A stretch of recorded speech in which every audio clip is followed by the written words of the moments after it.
अखिलेश यादव ने बीजेपी के खिलाफ नया स्लोगन किया जारी।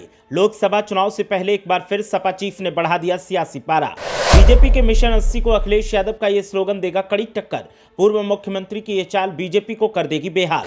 अखिलेश यादव के नारे को सुनकर बीजेपी के चाणक्य का हो गया हाल बेहाल। पहले हमारे दिमाग में ये स्लोगन क्यों नहीं आया, बस यही है मलाल।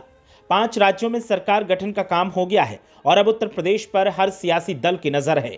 अखिलेश यादव तो पहले से ही यहां सियासी बिसात बिछाने की तैयारी में लगे थे, तो अब उन्होंने बीजेपी के मिशन 80 को झटका देने का फुल प्रूफ प्लान तैयार कर लिया है और सत्ताधारियों को सीधे सीधे चुनौती देने के लिए एक नए नारे को भी रिलीज कर दिया है। इधर अखिलेश यादव ने नारा जारी किया, उधर बीजेपी वालों की हालत पतली दिखी। अब बीजेपी के नेताओं को बस इसी बात की परेशानी है कि आखिर उनके दिमाग में ये स्लोगन पहले क्यों नहीं आया। पूर्व सीएम अखिलेश यादव ने भारतीय जनता पार्टी के मिशन 80 के जवाब में नया नारा बुलंद किया है। कन्नौज में पत्रकारों से वार्ता के दौरान उन्होंने लोकसभा चुनाव 2024 के लिए नया मंत्र दिया है। पत्रकारों से अखिलेश यादव ने कहा कि बीजेपी को सभी 80 सीटों पर हराना सपा और गठबंधन का लक्ष्य होगा।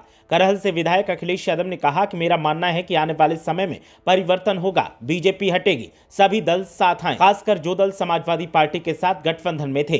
गठबंधन 80 हराओ का नारा देगा, जब 80 हारेंगे तभी बीजेपी हटेगी और बीजेपी के हटने से ही देश खुशहाली के रास्ते पर जाएगा। इसके अलावा अखिलेश यादव ने एक बार फिर ईवीएम से चुनाव कराने की आलोचना की। सपा नेता ने कहा कि अगर आप डेवलप्ड कंट्री बनना चाहते हैं तो फिर जो डेवलप्ड कंट्री में वोट डालने की व्यवस्था है उसको क्यों नहीं अपनाते। अमेरिका जैसा देश जो अर्थव्यवस्था में ताकतवर है वो महीनों बैलेट से वोट डलवाता है। जापान जैसा देश बैलेट से वोट डलवा रहा है। जर्मनी के कोर्ट ने पाबंदी लगाई कि ईवीएम से वोट पड़ेगा तो वो अनकॉन्स्टिट्यूशनल होगा। एमपी में शिवराज सिंह चौहान को सीएम नहीं बनाए जाने पर भी अखिलेश यादव ने अपनी प्रतिक्रिया दी। उन्होंने कहा कि मध्य प्रदेश में ये कहा गया कि जो लाडली योजना थी उसकी वजह से सरकार बनी। देश के प्रधानमंत्री जी ने कहा कि महिलाओं का वोट ज्यादा मिला। अब आप खुद कल्पना करिए कि लोकतंत्र में जिस नेता की वजह से सरकार बनी हो वही मामा दुखी हो। इस मौके पर अखिलेश यादव ने उत्तराखंड में सुरंग में फंसे श्रमिकों को बाहर निकालने वाले रेड होल माइनिंग की टीम के 14 सदस्यों को 1-1 लाख रुपए देकर सम्मानित किया। उन्होंने कहा कि इन साथियों ने अपनी जान की परवाह न कर